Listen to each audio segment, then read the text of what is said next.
Real reasons for the war were made clear. Quote, the war wasn't only about abolishing fascism, but to conquer sales markets. We could have, if we had intended so, prevented this war from breaking out without doing one shot, but we didn't want to. End quote. Winston Churchill to Harry Truman, March 1946. One more quote here. Quote, Germany's unforgivable crime before World War II was its attempt to loosen its economy out of the world trade system and to build up an independent exchange system from which the world finance couldn't profit anymore. We butchered the wrong pig, end quote. Winston Churchill writing in his book, The Second World War. Now, a little side note, we're going to actually step back in time to the years before World War II. A little bit of history a lot of Americans are still completely unaware of. And it involves a gentleman by the name of Marine Corps Major General Smedley Butler. In 1933, Wall Street bankers and financiers had bankrolled the successful rise to power of Hitler and Mussolini. Brown Brothers Harriman in New York, and they're still there. I saw them when I was there for the 9/11 anniversary. They were financing Hitler right up to the day war was declared with Germany. And these Wall Street financiers decided that a fascist dictatorship in the United States, based on the one Mussolini had in Italy, was going to be far better for their business interests than Roosevelt's New Deal, which threatened massive wealth redistribution to recapitalize the working and middle classes of America. So the Wall Street tycoons recruited General Butler to lead the overthrow of the U.S. government and install a Secretary of General Affairs who would be answerable to Wall Street and not the people, would crush social unrest and shut down all the labor unions. General Butler pretended to go along with the scheme, but then exposed the plot to Congress.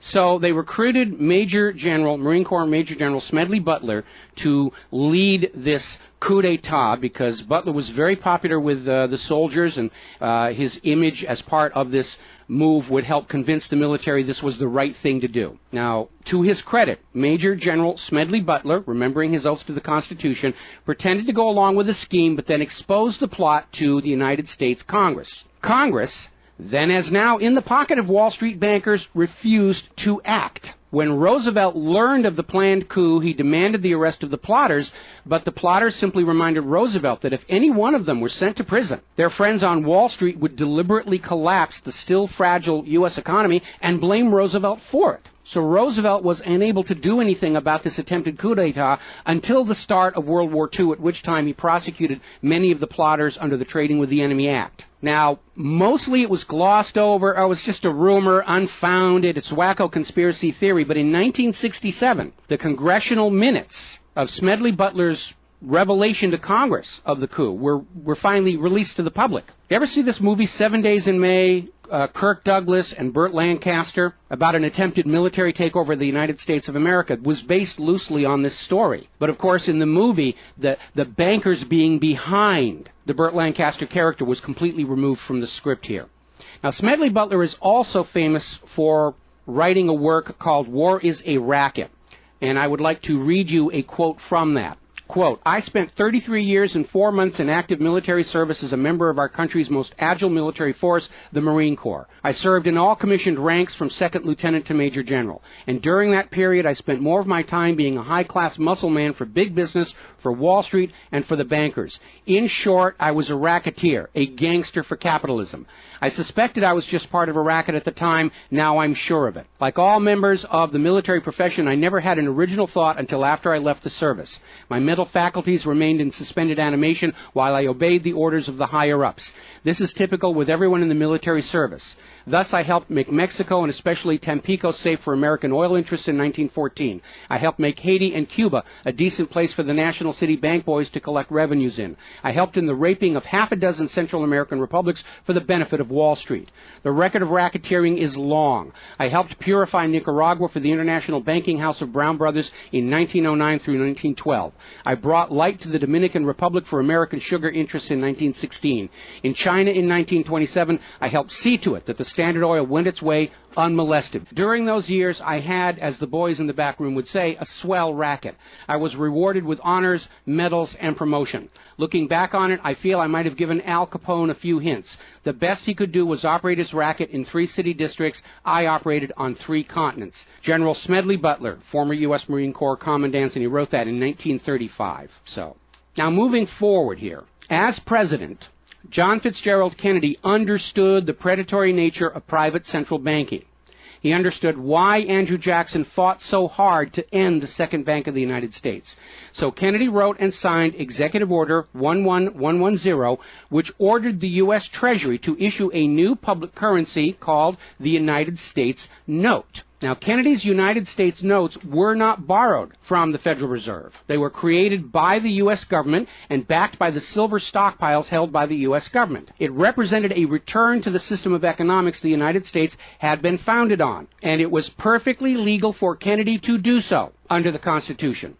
All told, some $4.5 billion went into the public circulation, which eroded interest payments to the Federal Reserve and loosened their control over the nation. 5 months after signing Executive Order 11110, John F. Kennedy was assassinated in Dallas, Texas, and the United States notes pulled from circulation and destroyed.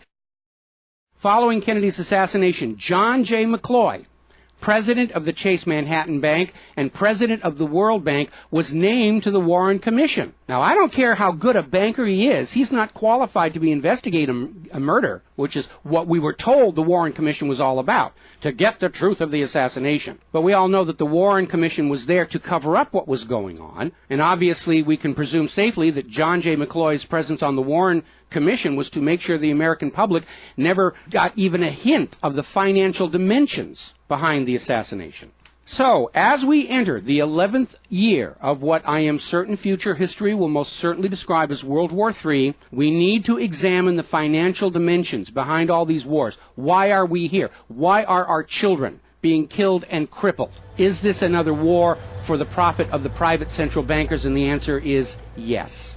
Now, toward the end of World War II, when it became obvious that the Allies were going to win and dictate the post-war political environment, the major world economic powers met at Bretton Woods, a luxury resort in New Hampshire, in July of 1944, and they hammered out the Bretton Woods Agreement for international finance. The British pound lost its position as the global trade and reserve currency to the U.S. dollar. There are indications this was part of the price demanded by Roosevelt in exchange for the U.S. entry into the war. Now, absent the economic advantages of being the world's go-to currency, Britain was forced to nationalize their Bank of England in 1946.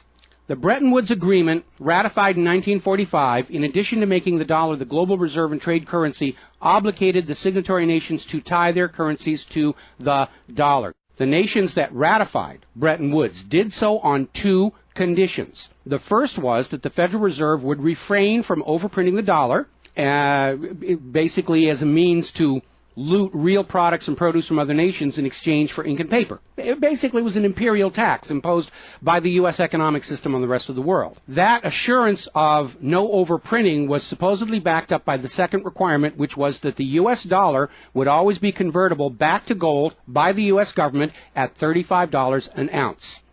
Now, of course, the Federal Reserve, being a private bank and not answerable to the U.S. government, did in fact start overprinting paper dollars, which were sent to other nations around the world, and under Bretton Woods, they had to send back products and produce and raw materials at full value. And much of the perceived American prosperity of the 1950s and 60s was the result of these foreign nations having to send real raw materials, goods, produce, back to the United States in exchange for these little pieces of paper with ink all over them, because they were forced to accept these paper notes as being worth $35 per ounce of gold. Then in 1970, France started looking at this huge pile of printed paper notes sitting in their bank vaults, for which real French products like wine and cheese had been traded, and it notified the United States government that they would exercise their option under Bretton Woods to return all those paper notes for gold at the agreed-upon $35 per ounce exchange rate. The problem was the United States had nowhere near the gold to redeem all those paper notes.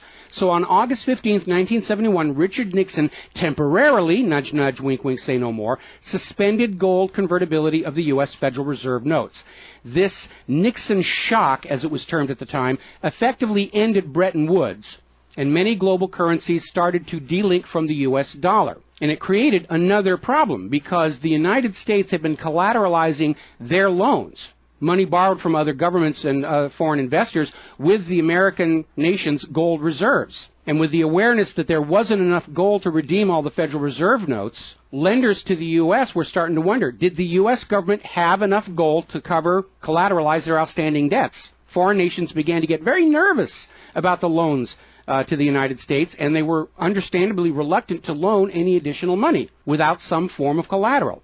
So what Richard Nixon did is he founded the environmental movement with the EPA and its various programs like wilderness zones and roadless areas and heritage rivers, wetlands, and all these other little different programs which all took vast areas of public lands and made them off limits to the American people, who are technically the owner of all those lands. But Nixon had no concern for the environment, and the real purpose of this land grab, under the guise of the environment, was to pledge those pristine lands and their vast mineral resources as collateral on the outstanding national debt. The multitude of all these different programs was simply to conceal the scale of the land grab and collateralization of the American people's heritage. And it actually today covers almost 25% of the entire nation, is now locked up by these EPA programs and pledged as collateral on government borrowing.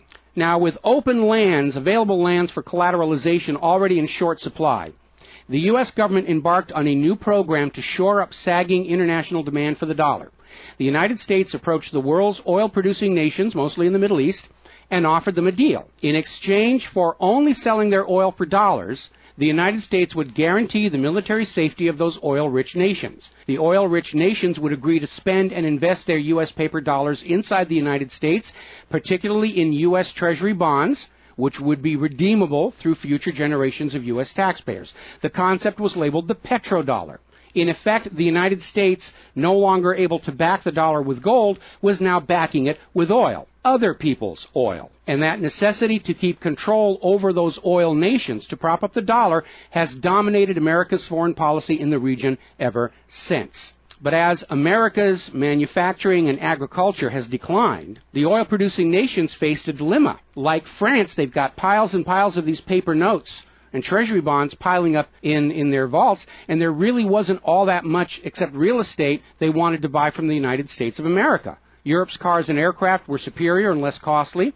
In more recent times, America's experiment with GMO food crops has led a lot of nations to simply avoid buying U.S. agricultural exports. Israel's constant belligerence against its neighbors has caused the oil-producing nations to wonder if the U.S. could actually keep their end of the petrodollar arrangement. So oil-producing nations started to talk of selling their oil for whatever currency the purchasers wanted to pay. Iraq, already somewhat hostile to the United States following Desert Storm, demanded the right to sell their oil for euros in 2000. In 2002, the United Nations agreed that Iraq had a right to sell their oil for euros under the Oil for Food program. 1 year later, 2003, the United States reinvaded Iraq, lynched Saddam Hussein, and placed Iraq's oil back on the world market, only available for U.S. dollars.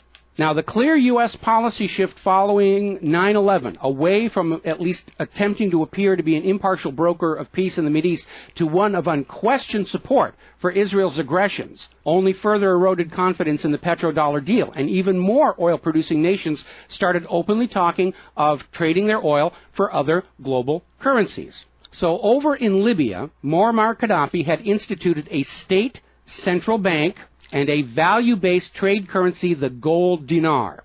Gaddafi then announced that Libya's oil was for sale, but only for the gold dinar. Other African nations, seeing the rise of the gold dinar and the euro, even as the U.S. dollar continued its inflation-driven decline, flocked to the new Libyan currency for trade. This move had the potential to seriously undermine the global hegemony of the dollar. French President Nicolas Sarkozy reportedly went so far as to call Libya a threat to the financial security of the world. So the United States invaded Libya under the guise of supporting a popular rebellion. They brutally murdered Gaddafi, apparently because the object lesson of Saddam's lynching had not been enough of a message, imposed a private central bank, and returned Libya's oil output to dollars only. The gold that was supposed to be made into the gold dinars, as of the last report I could find, unaccounted for. Now, according to General Wesley Clark, the master plan for the dollarification of the world's oil nations included 7 targets: Iraq, Syria, Lebanon, Libya, Somalia, Sudan, and Iran. Venezuela, which has started selling their oil to China for the yuan, seems to be a late addition. What is notable about those original 7 nations targeted by the U.S. is that none of them are members of the Bank of International Settlements. This is the private central banker's private central bank located in Switzerland. That meant that those 7 targeted nations were deciding for themselves how to run their nation's economies rather than submitting to the international private central bankers. Now, of course, the bankers' gun sights are on Iran, which dares to have a government central bank and sell their oil for whatever currency they choose. The war agenda for Iran is, as always, to force Iran's oil to be sold only for dollars and to force them to accept a privately owned central bank. Now, you have been raised by a public school system and a media that constantly